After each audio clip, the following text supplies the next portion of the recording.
For the next 15 days, the Earth's in a shooting gallery. They saw the end of the world. To the very brink of extinction. It's the end of the world. And who killed the world? Mankind has a continuing obsession with end-of-the-world prophecies and Judgment Day. Most humans live protected lives, and we have the ability to extend our lifespan with science and medicine. So any visible or invisible threat to our lives kicks our survival instincts into gear, and we want to take action. The market capitalizes on this fear and pushes innovation and products that both feed and satisfy survivalism, which is a movement of individuals or groups who actively prepare for emergencies, including possible disruptions in social or political order. Food, water, guns, ammunition, toilet paper, survival kits, and of course, survival shelters, doomsday bunkers, fallout communities, whatever you want to call them. Well, I visited one of them, the Terra Vivos survival shelters in South Dakota last month.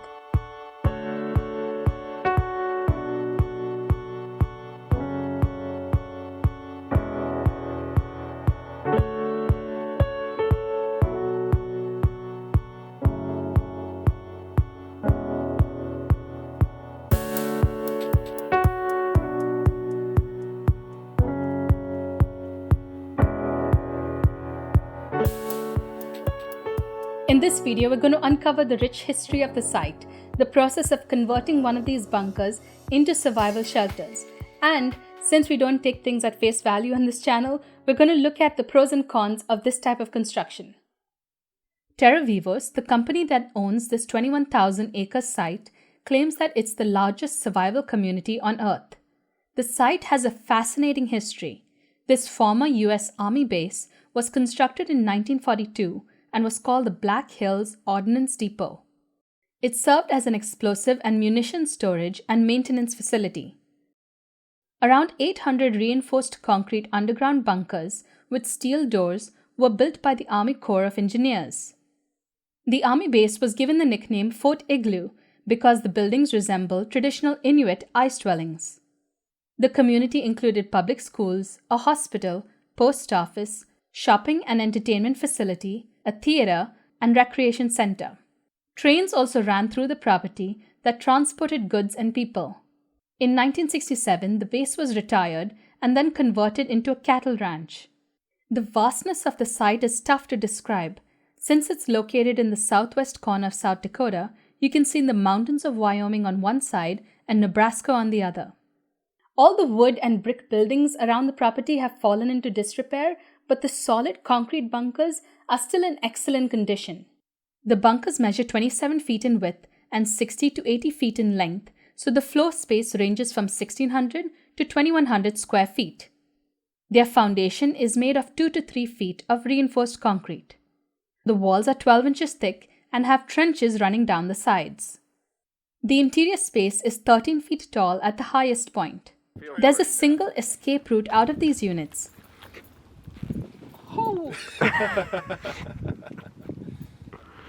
A heavy 8-inch thick steel door. Each 80-foot bunker is capable of comfortably accommodating up to 24 people with a supply of food, water, fuel, and other necessities for a year or more. The bunkers are spaced 400 feet away from each other, which was a precaution in case the contents of a bunker exploded. The roof of the bunker is coated in black tar to protect the concrete from corrosion and is then coated in earth and vegetation. There's a single vent in the back of the unit. This entire survival shelter project is headed by Robert Vicino, who has a background in manufacturing and real estate. His son Dante Vicino gave us a tour of the Terra Vivos site and took us to some of the completed and unfinished bunkers. It was a unique tour because Dante has an architecture background just like we do. Our conversation didn't revolve around the politics of survivalism or doomsday paranoia. It wasn't about the right or the left or about end-of-the-world prophecies. It was a conversation between three designers about this exciting idea of converting a structurally sound raw concrete bunker into a living accommodation. We talked about the feasibility of such a venture in a remote location and everything that went into making the space livable. Dante told us that 50 bunkers have already been sold, and people have started converting them and moving in. We saw trucks bringing in raw materials to the site, and people were living in RVs while they completed the interior work. The bunkers are completely off the grid. To make them livable, you have to consider 4 main utilities. The first is water, which is provided by 2 deep wells on site. The second is sewage treatment. Everyone has to install an underground septic tank right next to their bunker. The third is electricity. It is fairly easy to generate renewable electricity on site. The flat land is ideal for wind turbines, and there aren't any trees to obstruct your solar panels. Most people also had a diesel generator sitting right outside their bunker. The fourth is internet access. The remote location makes this a little bit of a concern.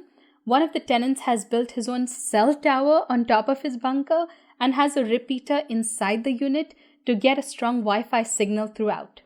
Now let's look at the advantages of these bunkers. First off, they are structurally sound, so you don't have to add any additional support or reinforcement. The soil in the area is stable, unlike the clayey soil here in Texas, so most of the 60-year-old foundations were in great shape and they didn't have any cracks. These units were over-engineered by the military, so we can benefit from that engineering and only have to deal with the interior design. The interior partitions that you build are non-load-bearing and inexpensive. The curved interior walls are made of bow-deformed concrete. You can still see the beautiful wood grain etched into the concrete. It's a dream project for an architect or a designer like myself. I love the idea of austere minimalism, where you expose the structure of the building and you're honest about the way it works. You reject any form of decoration like fake brick or crown molding. I love the idea of conduit running outside your walls and exposed, easily accessible plumbing. A few years ago, it would have been difficult to work full-time in a remote location, but with everything that's happened this year, that's no longer a concern.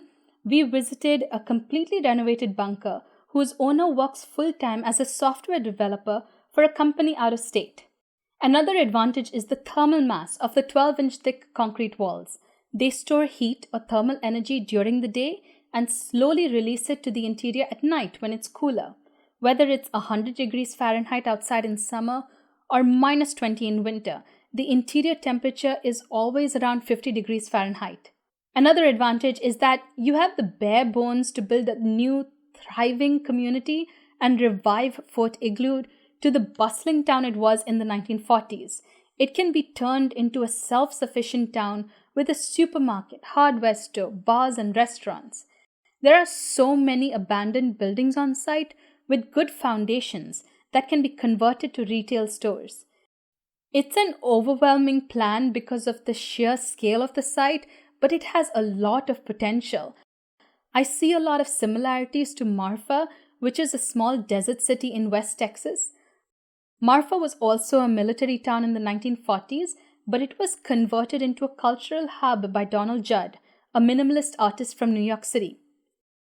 The strong idea of art ties everything in the town together and attracts tourists from across the states. Similarly, the concept of a survival shelter community could tie all these bunkers and surrounding buildings in Provo, South Dakota. Now the disadvantages. It's an overambitious plan. Out of the 800 bunkers on site, the Vivos company wants to convert 575 of them. So far, only 50 have been purchased. To pull off this self-sustaining master plan, you'd need hundreds of people living on site year-round, and not just vacation homes. A 99-year lease on the bunker costs $1,000 a year plus a $35,000 deposit paid up front. This might be cheap, but it prevents you from ever owning your bunker. The wildlife like cows and deer that roam the site often climb on top of these bunkers, causing erosion of the soil and grass and exposing the concrete. A few bunkers have caved in for this reason. You can also argue that since it's not underground, it's not as safe as other survival shelters that are buried 3 to 10 feet underground. Another disadvantage is that the company is catering to a very small group of people. Their website and advertising looks very gimmicky. They warn of nuclear war, bioterrorism, anarchy, electromagnetic pulses, solar flares, pole shift, killer comets, and supervolcanoes. It's difficult to take them seriously with such extremist marketing. If they marketed their bunkers as a way to protect family, life, and belongings without all of the end-of-the-world doomsday hype, it might be more popular with a larger group of people. The remote location with unpaved roads leading to the bunkers is another drawback. In the event of a disaster, you'd need a private plane to take you to Provo, South Dakota. It only works as a survival shelter if you are permanently living there. You're also going to face some hurdles if you are renovating the bunker yourself. The nearest hardware store is in Rapid City, 2 hours away. You can use Vicino's Contractors and design layouts instead, but I wasn't really impressed with the quality of their interior work. The model bunker that we toured had an interesting strut system for the walls and the ceiling, but the finishes were very cheap and flimsy. The faucets in the bathrooms and the kitchen were builder grade.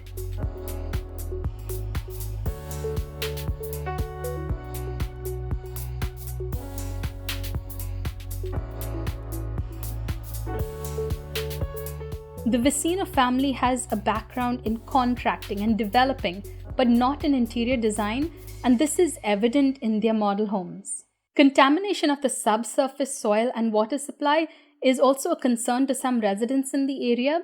In the 1940s, highly toxic nerve agents, sarin, mustard gas, and phosgene were stored in these bunkers and burned on site, so the fumes and the liquids might still be present in trace amounts. Finally, if you are going to leave your home and state behind, move into these bunkers in preparation for the inevitable end of the world, you have to consider the long-term effects of living in a concrete box with no sunlight.